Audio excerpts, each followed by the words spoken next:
తండ్రి అటువంటి దేవునికి కృతజ్ఞతలు చెల్లిస్తూ ఈ రాత్రి వేళ మరొకసారి ఇటు రీతిగా బైబిల్ తరగతిలో మనందరము కూడా కూడుకోవడానికి కృప చూపినటువంటి దేవాతి దేవునికి కృతజ్ఞతలు చెల్లిస్తూ కూడొచ్చిన మీ అందరికీ కూడా నా వందనాలు తెలియజేస్తూ ఉన్నాను. దేవుని యొక్క మహాకృపను బట్టి కొన్న స్థానిక సంఘం ద్వారా మనందరము కూడా మరి ప్రతి బుధవారం దేవుని యొక్క వాక్యాన్ని నేర్చుకోగలుగుతున్నాం, ఆలోచించగలుగుతూ ఉన్నాం. అనేకమైన సంగతులు నేర్చుకుంటూ మన విశ్వాసంలో బలపడుతూ ఆత్మీయంగా ఎదగడానికి తండ్రి దేవుడు కృప చూపిస్తూ ఉన్నాడు.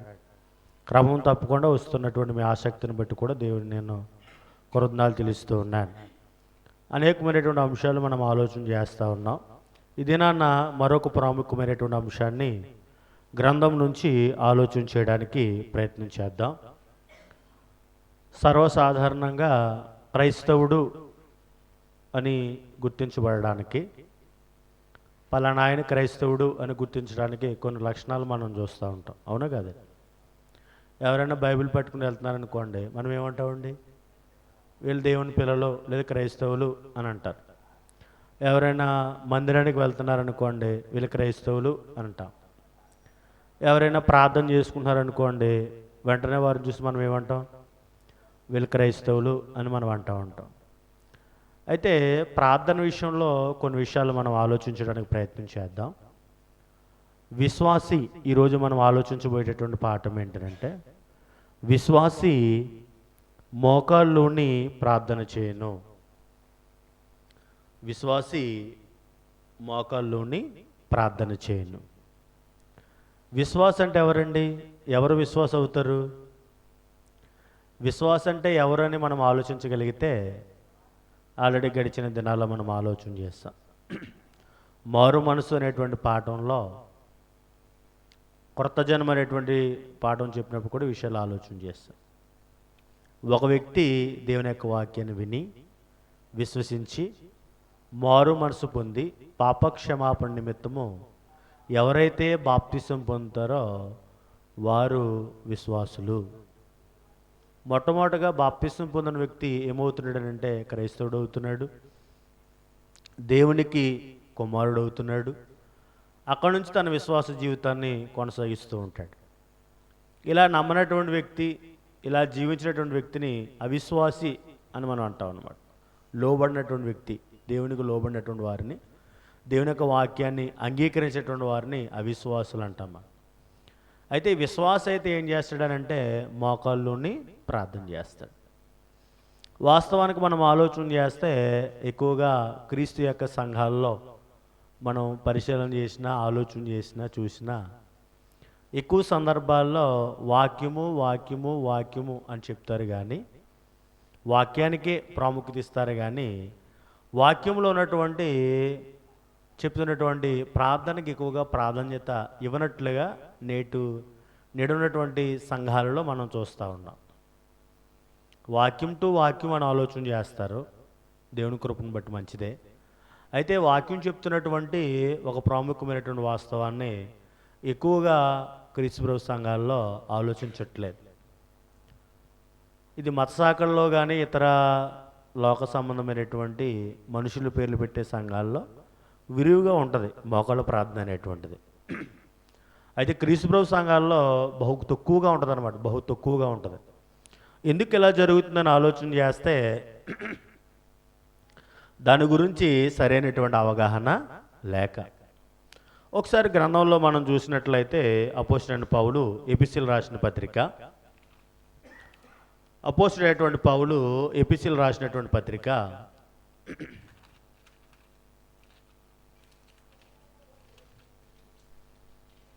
3వ అధ్యాయము 14వ వచనాన్ని మనం ఆలోచన చేస్తే అక్కడ ఎలా రాయబడిందండి? ఏమని రాయబడిందమ్మా? ఈ హేతు చేత పరలోకమందును భూమి మీదను ఉన్న ప్రతి కుటుంబము ఏ తండ్రిని బట్టి కుటుంబం అని పిలువబడుచున్నదో ఆ తండ్రి ఎదుట నేను మోకాల్లోని. అంటే ఇక్కడ గ్రంథకర్త అయినటువంటి పౌలు గారు ఎపిసి సంఘానికి ఉత్తరాన్ని రాస్తూ ఏమని మాట్లాడుతున్నారు?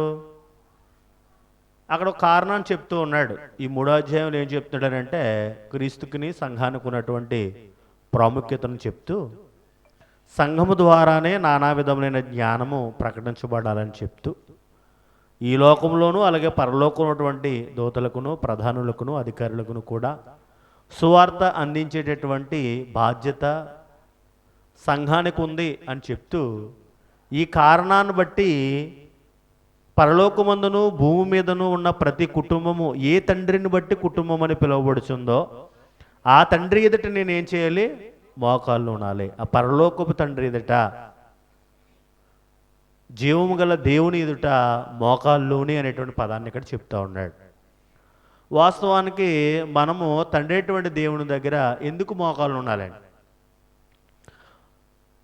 దేవుని ఎదుట మనం మోకాళ్ళు ఉండాలని అంటే అసలే దేవుని కూర్చున్నటువంటి విషయం మనకు అర్థం కావాలి.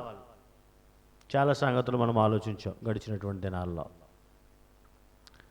అయితే దేవుని గురించి మనకు ఒక అభిప్రాయం, దేవుని మీద ఒక మంచి అభిప్రాయం మనం కలిగి ఉండాలి. మనం మోకాళ్ళుని ప్రార్థన చేయాలని అంటే దేవుని గురించి మనకు తెలిసి ఉండాలి. దేవుడు ఎలాంటి వాడండి? దేవుడు ఎలాంటి వాడండి? తనేటువంటి దేవుడు మహోన్నతుడండి. దేవుడు ఎలాంటి వాడండి? ఆయన మహోన్నతుడు, సర్వభౌముడు, సకల యుగాలలో రాజు, సర్వాంతర్యామి, సర్వశక్తిమంతుడు, సర్వజ్ఞుడండి. తనేటువంటి దేవునికి తెలియనటువంటిది ఏది కూడా లేదు. ఆయనకి కనబడినటువంటి స్పష్టమంటూ కూడా ఏది కూడా లేదు. ఆయన కనులకు మరుగైంది ఏది కూడా లేదు. ఆయన సర్వభౌముడు, సర్వశక్తిమంతుడు, అని ఆయనకు అసాధ్యమైనటువంటి కార్యం ఏది కూడా లేదండి. కాబట్టి మనం మోకాల్లోని ప్రార్థన చేయాలని అంటే మొట్టమొదటిగా దేవుని మీద మనకు ఒక అవగాహన ఉండాలి. ఆ అవగాహన విషయంలో మనం ఆలోచన చేస్తే తండ్రి దేవుడు ఎలాంటి వాడు అంటే సర్వభౌముడు, మహోన్నతుడు, సర్వశక్తిమంతుడు, సర్వాంతర్యామి, సర్వజ్ఞుడు. ఆయనకి సమస్తము తెలుసు. ఆయనకి తెలియదంటే ఏమీ కూడా లేదు. 139 కీర్తనలో మాట్లాడుతూ ఉంటాడు కదా, అసలు మన నాలుకకు మాట రాకముందే మనం ఏం మాట్లాడబోతున్నాం అది దేవునికి తెలుసు. మనం ఆలోచించకముందే మనకి ఏ తలంపు పుట్టబోతున్నా ఆ తలంపు అనేది దేవునికి తెలుసు.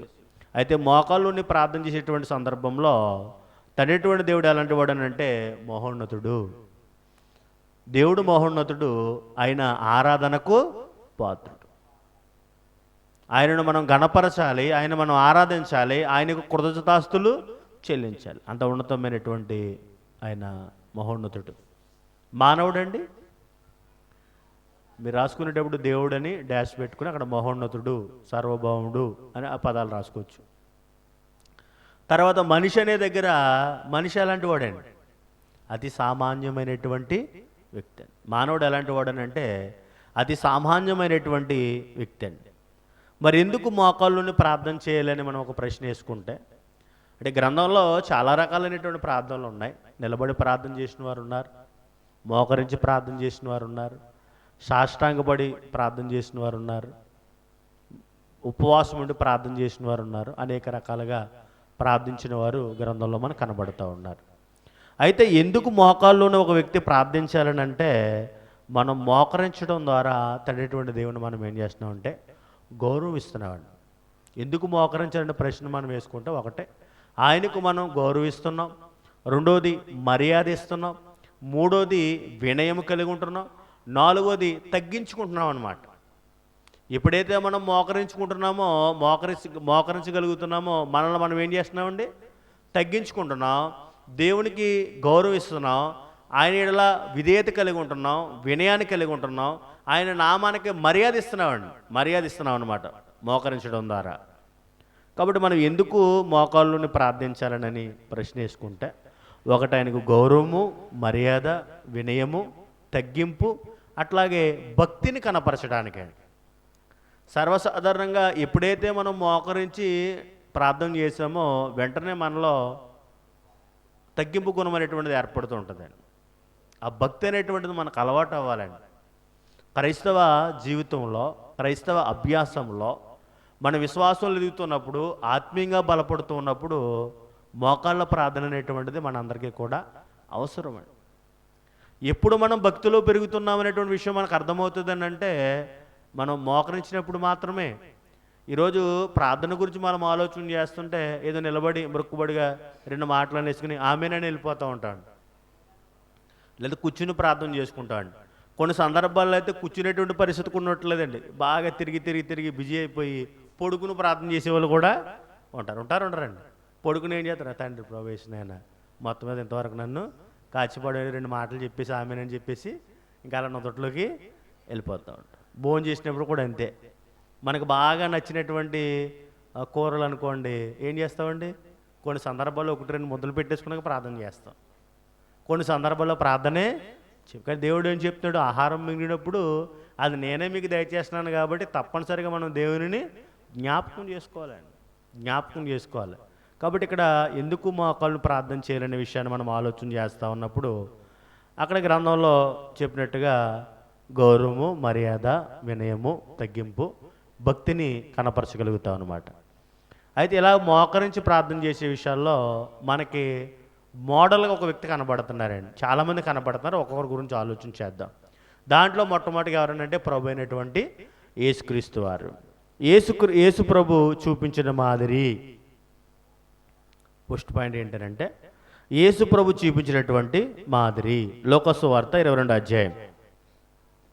లోకసు వార్త 22వ అధ్యాయము 40వ వచనం నుంచి కొన్ని విషయాలు మనం ఆలోచించగలిగితే, లోకసు వార్త 22వ అధ్యాయము 40వ వచనం చూడండి, చదవండి అమ్మ. ఆ చోటు చేరి ఆయన వారితో, మీరు శోధనలో ప్రవేశింపుకున్నట్లు ప్రార్థన చేయడం చెప్పి వారి యొద్ద నుండి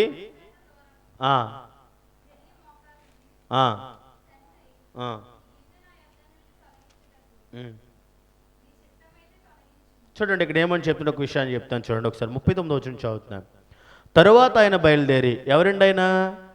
ప్రభు అయినటువంటి యేసుక్రీస్తు వారు. తరువాత ఆయన బయలుదేరి తన వాడుకు చెప్పున, వాడుకనంటే అలవాటు చెప్పున, ప్రభు అయిన యేసుక్రీస్తు వారికి ఎక్కువ ఉన్నటువంటి వాడుక ఏంటనంటే ఆయన సమాజ మందిరానికి వెళ్ళటము, అలాగే ఎక్కువసేపు అయినా ప్రార్థనలో గడపడం అండి. వాస్తవానికి మీరు మత్తయి సువార్త, మార్కు సువార్త, లోకా సువార్త, యోహాను సువార్త చదివితే ప్రభు అయినటువంటి యేసు యొక్క జీవితానికి సంబంధించినటువంటి ప్రతి విషయం కూడా మనకు కనబడుతూ ఉంటుంది.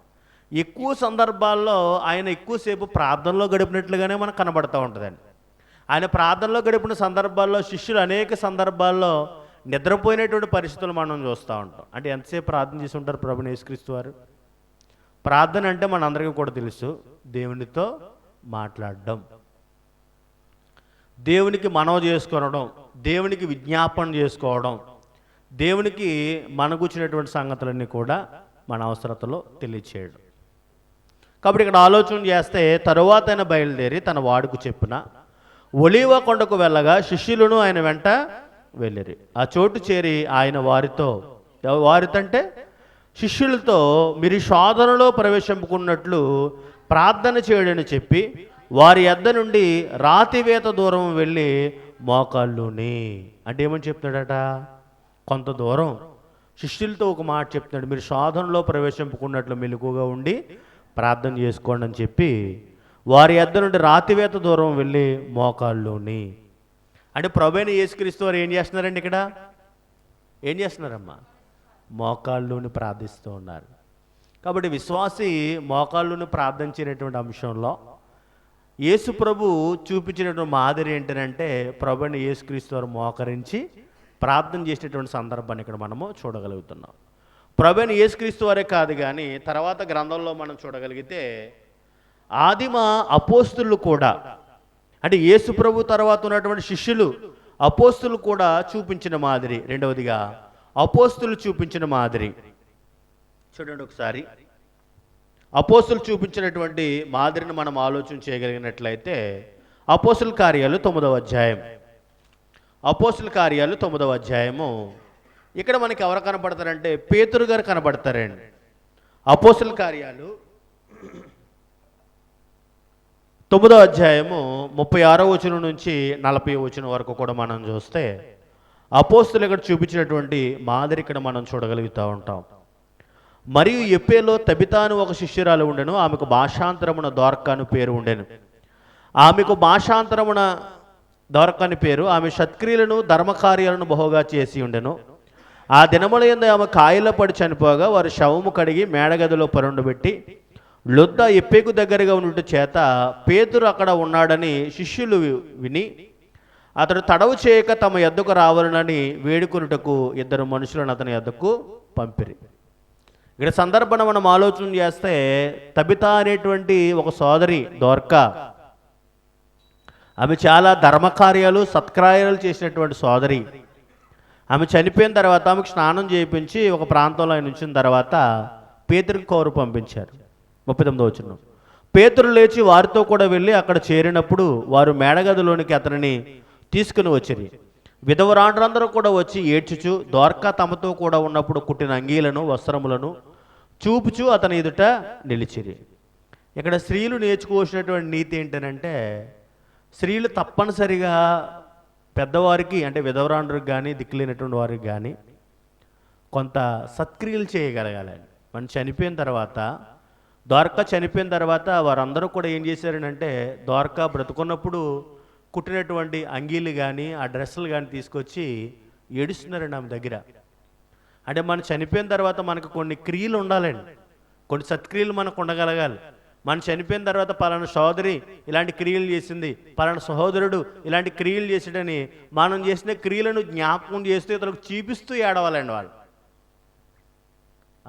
ఆ పరిస్థితిని మనం ఈ లోకంలో కలిగి జీవించాలి. అలాంటి సందర్భంలో పేతురు గారు ఏం చేస్తున్నారు చూడండి. 40వ వచనంలో పేతురు అందరినీ వెలుపలికి పంపి ఏం చేశాడండి ఆయన? పేతురు అందరినీ కూడా వెలుపలికి పంపి మోకాళ్ళలోని ప్రార్థన చేసి శవం వైపు తిరిగి తబిత లమ్మనగా ఆమె కన్నులు తెరిచి పేతురును చూచి లేచి కూర్చుంటాను. అంటే ప్రభు అయినటువంటి యేసుక్రీస్తు వారు కూడా మోకాళ్ళను ప్రార్థన చేశారు. ఇక్కడ మనం ఆలోచన చేస్తే అపోస్తులైనటువంటి పేతురు కూడా ఎలా ప్రార్థన చేశారండి? మోకాళ్ళలోని ప్రార్థన చేశారు. తర్వాత అపోస్తులైనటువంటి పౌలు కూడా మనం చూస్తే అపోస్తుల కార్యాలు 20వ అధ్యాయం, అపోస్తుల కార్యాలు 20వ అధ్యాయము 36వ వచనం అండి.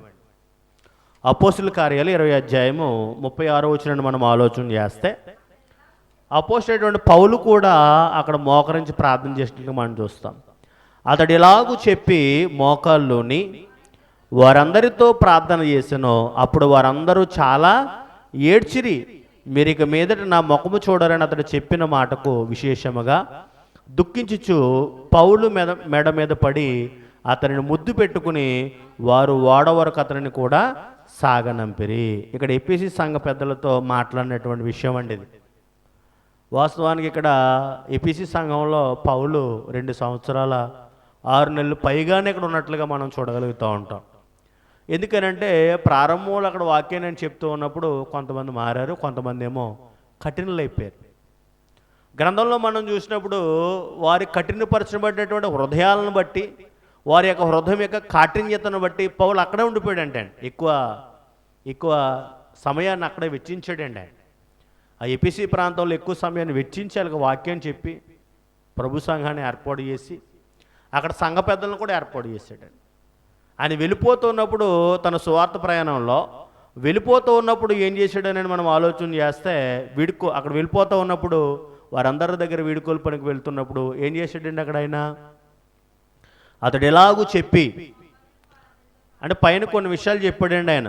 అన్ని విషయాలను కూడా నీకు మాదిరి నేను చూపించాను అని చెప్తున్నాడు. ఒక విషయం చదువుదాం, 35 కూడా చదువుదాం. మీరును ఇలాగూ ప్రయాసపడి బలహీనులను సంరక్షింపాలననియు పుచ్చుకొనుట కంటే ఇచ్చుట ధన్యమని ప్రభుని యేసు చెప్పిన మాటలు జ్ఞాపకం చేసుకుని వలననియు అన్ని విషయములలో మీకు మాదిరి చూపితనని చెప్పాను. అతడు ఇలాగూ చెప్పి మోకాల్లోని వారందరితో కూడా ప్రార్థన చేశాను. వాళ్ళందరికీ కొన్ని మాటలు చెప్పి వీడుకోలు పలుకుతూ వెళ్ళిపోతూ ఉన్నప్పుడు అందరితో పాటు ఆయన ఏం చేశాడనంటే మోకాల్లోని ప్రార్థన చేశాను. అప్పుడు వాళ్ళందరూ కూడా నేను మరలా ఇంక రాను, మీ మొఖం నేను ఎప్పుడు కూడా చూడను అని ఎప్పుడైతే ఆయన చెప్పాడో వెంటనే వాళ్ళందరూ కూడా ఏం చేశారట? దుఃఖించారండి. సువార్థికుని విషయంలో పౌలు అక్కడ ప్రయాసపడినటువంటి విధానము, అక్కడ అనేకమైనటువంటి ఆత్మలను రక్షించినటువంటి విధానము, సంఘము కొరకు ప్రయాసపడినటువంటి విధానాన్ని వారందరూ కూడా జ్ఞాపకం ఉంచుకుని దుఃఖించారు. దుఃఖించి పౌలు మెడ మీద పడి అతనిని ముద్దు పెట్టుకుని వారు ఓడ వరకు అతనిని సాగడం. అప్పుడు అంతా కూడా ప్రయాణం ఏంటండి? సముద్ర తీర ప్రాంతమే కదా, ఓడ ప్రయాణం వెళ్తాడు, ఓడ వరకు కూడా ఆయన సాగనన్నట్లుగా మనం చూస్తూ ఉంటాం. అంటే ప్రభు అయినటువంటి యేసు ప్రభు మాదిరి చూపించారు మోకాళ్ళ ప్రార్థన విషయంలో. తర్వాత అపోస్తులు కూడా మనకు మాదిరి చూపించారు. ఇంకా చాలామంది ఉన్నారు, స్తెఫను, ఇలా చాలామంది ఉన్నారు. అయితే రెండు విషయాలు మీకు జ్ఞాపకం చేశాను. అపోస్తులైనటువంటి పేతురు కానీ పౌలు కానీ ఇరువురు కూడా అక్కడ మోకాళ్ళని ప్రార్థన చేసినట్లుగా మనం చూస్తూ ఉంటాం. యేసుప్రభువే కాదు, అపోస్తులే కాదు, ప్రారంభంలో ఉన్నటువంటి క్రీస్తు యొక్క సంఘమైనటువంటి ఆదిమ సంఘ సభ్యులు కూడా మోకాళ్ళ యొక్క ప్రార్థన గురించినటువంటి విషయాల్లో మాదిరి చూపించారు. అపోస్తుల కార్యాలు 21వ అధ్యాయము 5వ వచనమండి. అపోస్తుల కార్యాలు 21వ అధ్యాయము 5వ వచనాన్ని మనం ఆలోచన చేస్తే ఇక్కడ కూడా ఒకసారి 1వ వచనం చదివేద్దాం. మేము వారిని విడిచిపెట్టి వాడ ఎక్కి తిన్నగా వెళ్ళి కోసుకును మరునాడు రోదుకును అక్కడ నుండి ఫరాతుకును వచ్చితిమి. అప్పుడు ఫెనీకేకు వెళ్ళబోచున్న ఒక వాడను చూచి దానిని ఎక్కి బయలుదేరితిమి. కుప్రాకు ఎదురుగా వచ్చి దానిని ఎడమ తట్టున విడిచి సిరియా వైపుగా వెళ్ళి తూరులో దిగితిమి. అక్కడ వాడ సరుకు దిగుమతి చేయవలసి ఉండెను. మేము అక్కడ ఉన్న శిష్యులను కనుగొని 7 దినములు అక్కడ ఉంటుంది. అంటే ఈ సరుకు దించుకునేంత టైంలో వాళ్ళు టైం వేస్ట్ చేయకుండా అక్కడ ఉన్నటువంటి సభ్యులు, అక్కడ ఉన్నటువంటి సహోదరులు అందరూ కూడా ఏం చేశారంటే ఇక్కడ దగ్గరలో ఎక్కడ ప్రభు సంఘం ఉందో, ఎక్కడ విశ్వాసులు ఉన్నారో వాళ్ళు కలుసుకునేటటువంటి ప్రయత్నం వాళ్ళు చేశారు. అక్కడ ఎన్ని దినాలు ఉన్నారట? 7 దినాలు అక్కడ ఉన్నారు. వారు నీవు యెరూషలేములో కాలు పెట్టవద్దని ఆత్మ ద్వారా పౌలుతో చెప్పిరి. ఆ దినములు గడిపిన తర్వాత ప్రయాణమైపోచుండగా, చూడండి అక్కడ ఎంత ప్రాముఖ్యమైన విషయం చెప్పాను. ఆ దినములు గడిపిన తర్వాత ప్రయాణమైపోచుండగా భార్యలతోనూ పిల్లలతోనూ వారందరూ మమ్మను పట్టణము వెలుపల వరకు సాగనంప వచ్చిరి. వారును మేమును, వారంటే ఎవరండి అక్కడ? వారంటే అక్కడ ఉన్నటువంటి సభ్యులండి, అక్కడ ఉన్న విశ్వాసులు, అక్కడ ఉన్న సభ్యులు, అక్కడ ఉన్నటువంటి క్రైస్తవులు. వారును, వీరునంటే ఎవరు? అక్కడ మేమునంటే ఎవరు? పౌలుతో పాటు జతపనివారుగా కొనసాగుతున్నటువంటి వారన్నమాట. వారును మేమును సముద్రపు తీరమున మోకాళ్ళుని ప్రార్థన చేసి ఒకరి యొద్ద ఒకరు సెలవు పుచ్చుకుంటమే. అంతటా మేము వాడ ఎక్కితిమి. వారు తమ తమ ఇండ్లకు తిరిగి వెళ్ళేది. చూడండి, ఆదిమ సంఘ సభ్యులు కూడా, ప్రారంభ యొక్క సంఘ సభ్యులు కూడా మోకాళ్ళుని ప్రార్థన చేసేట్లుగా మనం చూస్తూ ఉంటాం. ఈరోజు చాలా స్థానిక సంఘాల్లో మనం చూస్తూ ఉంటే ఈ మోకాళ్ళ ప్రార్థన అనేటువంటిది నిర్లక్ష్యం చేస్తూ ఉన్నారు. అవునా కాదే? ఇన్ని సందర్భాల్లో మనం మోకరించి ప్రార్థన చేయగలుగుతున్నామండి? ఎంత సమయాన్ని మోకరించి ప్రార్థన చేయడానికి మనం ఇష్టపడుతున్నామండి? అసలు ప్రార్థన చేయడానికి ఇష్టపడుతున్నాం? అసలు దేవునితో మాట్లాడడానికి మనం ఇష్టపడుతున్నామా? దేవునితో సమయాన్ని గడపడానికి ఇష్టపడుతున్నామా? దేవునికి ప్రార్థన చేయడానికి మనం సమయం వెచ్చించలేకపోతే నిలబడి ప్రార్థన చేసుకోవడానికి మోకరించి ఎప్పుడు ప్రార్థన చేస్తాం? కొంత సమయం అనేటువంటిది వెచ్చించవలసిన అవసరత మనకుంది. నువ్వు విశ్వాసం అయితే ఆ విశ్వాసం ఎలాగే ప్రార్థన చేయడు, ఆ విశ్వాసం ఎలాగే మోకరించడం. కానీ గ్రంథం ఏం చెప్తుంటే ఇక్కడ విశ్వాసం గురించి మాట్లాడుతూ ఉంది. ఈ విషయంలో ప్రభు అయినటువంటి యేసుక్రీస్తు వారు మనకు మాదిరి చూపించారు, అపోస్తులు మాదిరి చూపించారు, ఆదిమ సంఘస్థులు కూడా మాదిరి చూపించినటువంటి పరిస్థితిని మనం ఇక్కడ చూస్తూ ఉన్నాం. వారు మాత్రమే కాదు కానీ ఇంకా మనం ఆలోచన చేస్తే పాత నిబంధనలో కూడా కొంతమంది భక్తులు, అంటే ఇది పాత నిబంధన గ్రంథం నుంచి కూడా మోకాళ్ళ ప్రార్థన గురించి అనేక సందర్భాలు రాయబడినాయి. పాత నిబంధనలో ఉన్నటువంటి భక్తులు కూడా కొంతమంది ప్రార్థించినట్లు ఇక్కడ మనం చూస్తూ ఉంటాం. కాబట్టి ఇక్కడ ఒక విషయం చెప్తాను ఇక్కడ. ఒకప్పుడు బంధువులు మన కుటుంబం దగ్గరికి వచ్చినప్పుడు, మన ఇంటికి వచ్చిన చాలా సంవత్సరాల క్రితం, ఇప్పుడు కూడా నేను మాట్లాడట్లేదు కానీ చాలా సంవత్సరాలు వెనక్కి వెళ్ళిపోతే ఎవరైనా బంధువులు మన దగ్గరికి వచ్చినప్పుడు మనం ఏం చేసేవాళ్ళం? వాళ్ళు వస్తున్నప్పుడే మనం ఎదుర్కొని వాళ్ళ సంచులు వాళ్ళు ఏం తీసుకొస్తారో వాళ్ళ లగేజ్ పట్టుకుని వాళ్ళ కాళ్ళు కూడా నీళ్ళు ఇచ్చి చక్కగా ఇంటికి తీసుకొచ్చి వారితో మనకి ఏదైతే ఉంటే, అప్పుడు ఒక్క గది ఉంటే ఆ ఒక్క గదిలోనే అందరూ పడుకునేవారు, 2 గదులు ఉంటే 2 గదిలోనే పడుకునేవారు, వరండా ఉంటే బయట అరుగు మీదే పడుకునేవారు. కరెంట్ లేనటువంటి పరిస్థితుల్లో కూడా దీపం బుడ్డు పెట్టుకుని పడుకున్న సందర్భాలు కూడా మనం చూడగలుగుతూ ఉంటాం. అయితే వారు ఎంతకాలం అయితే వారితో పాటు ఉంటారో వెళ్ళిపోతున్నప్పుడు ఏం చేసేవారండి? వెళ్ళిపోతారు. ఇక్కడ జరిగినటువంటి సందర్భం అదేనండి, పౌలుకి జరిగినటువంటి సందర్భం అదే. వెళ్ళిపోతూ ఉన్నప్పుడు కూడా మనం ఏం చేసేవాళ్ళం అని అంటే, ఎక్కడైతే వాళ్ళని బస్సు ఎక్కించాలో, అప్పుడు ఎక్కువ బస్సు లారీలే కదా, ఆటోలు కూడా ఉండేవి కాదు. అలాంటి సందర్భంలో బస్సు వచ్చేంత వరకు కూడా ఎక్కడైతే బస్సు వస్తుందో అక్కడ వరకు కూడా నడిచి వెళ్ళి వారి లగేజ్ కూడా మనమే మోసి వాళ్ళ దగ్గరికి వెళ్ళి కన్నీళ్ళు పెట్టుకుని ఏడ్చి ఒకరినొకరు హత్తుకుని దుఃఖించి వాళ్ళని ఏం చేసేవాళ్ళం అంటే సాగనంపేవాళ్ళం అండి. కానీ ఈరోజు పరిస్థితి ఎలా ఉందండి? వాళ్ళు వస్తేనే కానీ మనం బయటికి రాని పరిస్థితి. ఒకళ్ళు వచ్చిన అదిగో అక్కడ కొలాయి ఉంది, కాలు కడుక్కుని లోనికి వచ్చేసాయి. లోనికి వచ్చిన తర్వాత మాట్లాడుతున్నారా? వీళ్ళేదో లోపలికి వెళ్ళి టీ పెట్టడానికో కాఫీ పెట్టడానికి ప్రయత్నం చేస్తే వీళ్ళు ఫోన్ నొక్కుంటూ కూర్చుంటున్నారు. మారిపోయింది, తీరు మారిపోయింది లేదండి. ప్రతి చోట అంతేనండి. బంధువులు వస్తూ ఉన్నప్పుడు ఆత్మ సంబంధంగా మాట్లాడుకునే పరిస్థితి లేదండి. వాళ్ళ ఫోన్ నొక్కుంటారు, వీళ్ళ ఫోన్ నొక్కుంటారు, ఏమి మాట్లాడుకోరు. వాళ్ళు సాగనంపే విధానంలో ఎంత గొప్ప ఆత్మీయత ఉందో చూడండి. వాళ్ళందరూ కూడా ఏం చేశారట?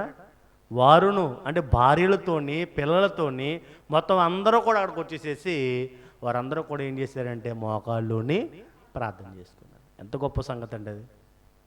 అందుకే ఈ రోజుకు కూడా ఎప్పుడైనా ప్రార్థన అయిపోయిన తర్వాత సేవకులు కానీ ఏదైనా కార్యక్రమం అయిపోయిన తర్వాత ప్రార్థన చేసి వెళ్తారు సేవకులు. కాబట్టి ఆ వీడ్కోలు అనేటువంటిది ప్రార్థనతో ముగింపు అవ్వాలండి. అక్కడ ఆదిమ సంఘ సభ్యులు చేసేటువంటి పని అన్నమాట అది. పాత నిబంధనలో ఉన్నటువంటి భక్తులను కూడా మనం ఆలోచన చేస్తే వారు కూడా ఇలాంటి పరిస్థితిని కలిగి ఉన్నట్లుగా మనం చూస్తూ ఉంటాం. పాత నిబంధనలో ఉన్నటువంటి భక్తులు సైడ్ హెడ్డింగ్ పెట్టుకోవచ్చు. రాజులు రాసిన మొదటి గ్రంథము 8వ అధ్యాయము 54 వచ్చినవాడు. రాజులు రాసినటువంటి మొదటి గ్రంథము 8వ అధ్యాయము 54 వచనం ఏమని రాయబడిందో చూడండి. ఇక్కడ రాజులు రాసినటువంటి మొదటి గ్రంథము 8వ అధ్యాయం 54 వచనంలో సొలొమోను ఇలాగ ప్రార్థించాను. చూడండి ఏమైనా మాట్లాడుతున్నాడు ఆయన. తీసుకున్నాడు, అందరం తీసుకున్నాడు.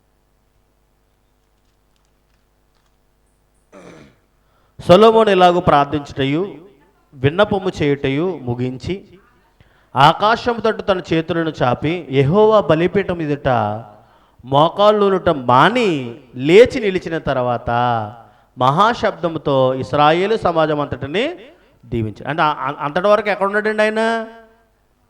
సొలొమోను ప్రార్థించినప్పుడు, దేవునికి విన్నవించుకునేటప్పుడు ఆకాశం తట్టు కనులెత్తైన ప్రార్థన చేస్తూ ఉన్నప్పుడు యెహోవా బలిపీఠం ఎదుట మోకాళ్ళునుట మాని, అంటే ప్రార్థన చేయడం అయిపోయింది.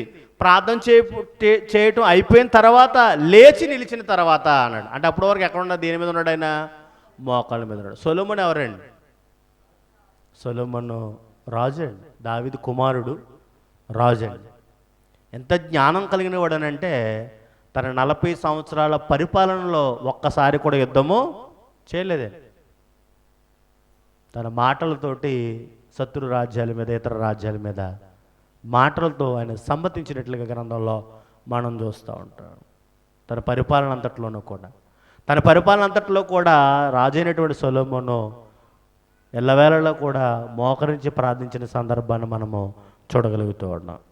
సొలొమోనే కాదు కానీ మరొక సందర్భాన్ని మనం గ్రంథాన్ని నుంచి ఆలోచించగలిగినట్లయితే ఇదే రాజులు రాసిన మొదటి గ్రంథము 18వ అధ్యాయము 42వ వచనం అండి. 18వ అధ్యాయము 42వ వచనం ఏమని ఇక్కడ ఎవరి గురించి రాయబడిందో చూడండి ఒకసారి. 18వ అధ్యాయం 42వ వచనంలో ఇక్కడ మనకు ఒక చూడండి 42. అహాబు భోజనము చేయబోయెను కానీ ఏలియా కర్మేలు పర్వతం మీదకు పోయి నేల మీద పడి ముఖము మోకాళ్ళ మధ్య ఉంచుకున్నాడు. తరువాత అతడు తన దాసుని పిలిచి నువ్వు పైకి పోయి సముద్రం వైపు చూడమనగా వాడు మెరక ఎక్కి పారజూచి ఏమీ కనబడలేదనగా అతడు ఇంకా 7 మార్లు పోయి చూడమని చెప్పాను. చూడమ్మా, ఇక్కడ ఏలియా దైవజనుడు అయినటువంటి ఏలియా, ప్రవక్త అయినటువంటి ఏలియా ఏం చేస్తామన్నాడండి? ఇక్కడ కర్మేలు పర్వతం మీద మోకాళ్ళ మీద ప్రార్థన చేస్తూ ఉన్నాడు. యాకోబు రాసిన పత్రికలో కూడా ఈయన గురించి మనకు కనబడతా ఉంటుంది. ఏలియా మనలాంటి స్వభావం గల మనుషుడే. ఆయన ప్రార్థన చేస్తే 3 సంవత్సరాల వర్షము కురిసి తర్వాత వచ్చింది. చెప్పాడు అక్కడ ఉన్నటువంటి, మీరు బయలుదేవతలను ఆరాధిస్తున్నారో, బయలుదేవతలను పూజిస్తున్నారో, దేవుడు చెప్తున్నాడు 3 సంవత్సరాల వరకు వర్షమైనను మంచేరని ఇక్కడ కురవదని చెప్పాడు ఆయన. ప్రవక్త అని అంటే జరిగింది అలాగే జరగబోయేది కూడా చెప్పేటటువంటి వాడు. ప్రవక్త అనేటువంటి ఏలియా, దైవజనుడైనటువంటి ఏలియా కూడా ఇక్కడ ఏం చేసినట్లుగా గ్రంథంలో మనం చూడగలుగుతున్నామని అంటే మోకాళ్ళలోనే ప్రార్థించినట్లుగా మనం చూస్తూ ఉంటాం. తర్వాత యెజ్రా గ్రంథము 9వ అధ్యాయం. యెజ్రా గ్రంథము 9వ అధ్యాయంలో మనం ఆలోచన చేస్తే శాస్త్రి అయినటువంటి యెజ్రా 9వ అధ్యాయము 5వ వచనంలో మనం చూస్తే ఆయన కూడా మోకాళ్ళను ప్రార్థించినట్లుగా గ్రంథంలో మనం చూస్తూ ఉంటాం. సాయంత్రపు అర్పణ వేళను శ్రమ తీరగా నేను లేచి నా వస్త్రమును పైదుప్పటిని చింపుకొని మోకాళ్ళ మీద పడిన దేవుడైన యెహోవా తట్టు చేతులెత్తి నా దేవా నా ముఖం నీ వైపు ఎత్తుకొనుటకు సిగ్గుపడి ఖిన్నుడనై ఉన్నాను. మా దోషమును మా తలకు పైగా ఇచ్చి ఉన్నవి, మా అపరాధం ఆకాశమంత ఎత్తుగా పెరిగి ఉన్నది. ఎవరు ప్రార్థన చేస్తున్నారండి? మళ్ళీ ఇక్కడ యెజ్రా ఇక్కడ ఏం చేస్తున్నాడు అంటే మోకాళ్ళలోని ప్రార్థన చేసినట్లుగా మనం గ్రంథంలో చూడగలుగుతున్నాం. సొలొమోనే కాదు, తర్వాత ఏలియానే కాదు, యెజ్రానే కాదు, వీళ్ళ ముగ్గురితో పాటు చాలామంది ఉన్నారు. వీళ్ళందరూ కూడా గొప్ప గొప్ప భక్తులు, ప్రవక్తలు, ధర్మశాస్త్రాన్ని ఎరిగినటువంటి వారు, బోధించేటువంటి వారు. ఇంత గొప్ప అయినటువంటి విశ్వాసము, భక్తి కనపరిచేటువంటి భక్తులే ఏం కలిగి ఉన్నారండి? ప్రవక్త అంటే ఖాళీగా ఉండే వ్యక్తి ఏం కాదండి, బిజీగా ఉండే వ్యక్తే. ఏలియా కానీ, సొలొమోను అంటే రాజుగా ఉన్నటువంటి సొలొమోను గారు తన రాజ్యం మీదకి ఎవరి దండెత్తు వస్తున్నారు, రాజ్యంలో పరిపాలన ఎలా ఉంది, విధి విధానాలు ఎలా ఉన్నాయి, ఇవన్నీ ఆలోచన చేసుకుంటూ బిజీగా ఉన్నటువంటి వ్యక్తి. అలాంటి ఆయన కూడా ఏం చేస్తున్నాడు? మోకాళ్ళలోని ప్రార్థన చేస్తారు. అంత బిజీగా ఉన్నటువంటి వాళ్ళే ప్రార్థన చేస్తున్నారు. మరి మన పరిస్థితి ఏంటండి? మన విశ్వాస జీవన విధానంలో మనం ఎంతవరకు అలా ప్రార్థించగలుగుతున్నాం? ఒకసారి ఆలోచించండి. చివరిగా మరొక ఆయన గురించి చూద్దాం. దానియేలు గ్రంథము 6వ అధ్యాయము 10వ వచనం. దానియేలు గ్రంథము 6వ అధ్యాయము 10వ వచనం. ఏమని రాయబడిందో చూడండి ఇక్కడ. కాగా రాజుగు దర్యావేసు 9వ వచనం చదువుతున్నాను. కాగా రాజుగు దర్యావేసు శాసనము రాయించి సంతకము చేసెను. ఇట్టి శాసనము సంతకము చేయబడినని దానియేలు తెలుసుకునినను అతడు తన ఇంటికి వెళ్ళి యథాప్రకారముగా అనుదినము ముమ్మారు మోకాల్లోని తన ఇంటి పైగది కిటికీలు యెరూషలేము తట్టుకు తెరవబడి ఉండగా తన దేవునికి ప్రార్థన చేయొచ్చు, ఆయనను స్తుతించుచు వచ్చాడు. దానియేలు విషయంలో రాయబడినటువంటి గొప్ప మాట ఏంటంటే ఇక్కడ యథాప్రకారముగా. యథాప్రకారం అంటే అది అర్థం ఏంటండి? క్రమముగా, ఎవ్రీడే, క్రమముగా, ప్రతిరోజు. యేసుప్రభు గురించి కూడా ఒక మాట రాయబడింది, వాడుకు చెప్పున. మత్తయిలో కానీ, లోకాలో కానీ, యెహోషువలో కానీ మనం ఆలోచన చేస్తే ప్రభువైన యేసుక్రీస్తు గురించి సమాజ మందిరానికి వెళ్ళే విషయంలో కానీ, ప్రార్థన చేసుకునే విషయంలో కానీ యేసుప్రభు గురించి రాయబడిన మాట ఏంటంటే ఆయన వాడుకు చెప్పున అనే పదం రాయబడింది. ఆయనకు అలవాటు అన్నమాట సమాజ మందిరానికి వెళ్ళటము, ప్రార్థన చేసుకోవటం. ఇక్కడ దానియేలు విషయంలో కూడా మనం ఆలోచన చేస్తే దానియేలు కూడా యథాప్రకారముగా ఎన్నిసార్లు ప్రార్థన చేస్తున్నాడంటండి? దానియేలు ఎన్నిసార్లు ప్రార్థన చేస్తున్నాడనంటే ముమ్మారు. శాసనం చేయబడినా సరే, ఎవరైనా సరే ఇక్కడ ప్రార్థన చేస్తే వారిని సింహాల బోన్లో వేసేస్తానని రాజు తాకీదు రాయించాడు, శాసనం చేసాడు. ఆ శాసనాన్ని ఎవరైతే మీరుతారో వారిని తీసుకెళ్లి సింహాల బోన్లో పడమని చెప్పారు. కానీ అది తెలిసినా కూడా ఏం చేసాడండి ఆయన? దానియేలు సంతకం చేయబడినని దానియేలు తెలుసుకున్నను అతడు తన ఇంటికి వెళ్ళి యథాప్రకారముగా అనుదినము ముమ్మారు మోకాల్లోని తన ఇంటి పైకది కిటికీలు యెరూషలేము తట్టుకు తెరవబడి ఉండగా తన దేవునికి ప్రార్థన చేయొచ్చు, ఆయనను స్తుతించుచు వచ్చాను. కాబట్టి సహోదరులారా, ఒకసారి మీరు ఆలోచించగలిగినట్లయితే ఇక్కడ విశ్వాసి మోకాళ్ళలోని ప్రార్థన చేస్తాడు. ఎన్నిసార్లు ప్రార్థన చేస్తున్నాడండి ఈయన? ముమ్మారంటే 3 times ప్రార్థన చేస్తా ఉన్నాడు. దావీదైతే దినమునకు 7 మార్లు ప్రార్థన చేస్తున్నాడు. ఈయనైతే ముమ్మారే. దావీదైతే 7 మార్లు ప్రార్థన చేసినటువంటి సందర్భాన్ని చూస్తా. కొన్ని సందర్భాల్లో ఆయన తప్పిదం చేసినటువంటి ఒక సందర్భంలో ఆయన మొరపెట్టుకుంటాడు దేవునితో. నా పరుపు కొట్టుకుని పోయేంతగా అతను ఏం చేస్తాడంట, దుఃఖిస్తున్నాడు అంటాడు, ఏడిస్తున్నాడు, పశ్చాత్తాపడ్డాడు అంటాడు. ఇంత గొప్ప సంగతి అండి. దావీదు కూడా ఎవరండి? రాజు అండి. దావీదు కూడా రాజు. దావీదు గురించి రాయబడిన మాట ఏంటంటే, దావీదు నా ఇష్టానుసారుడైన మనుషుడు అని రాయబడింది.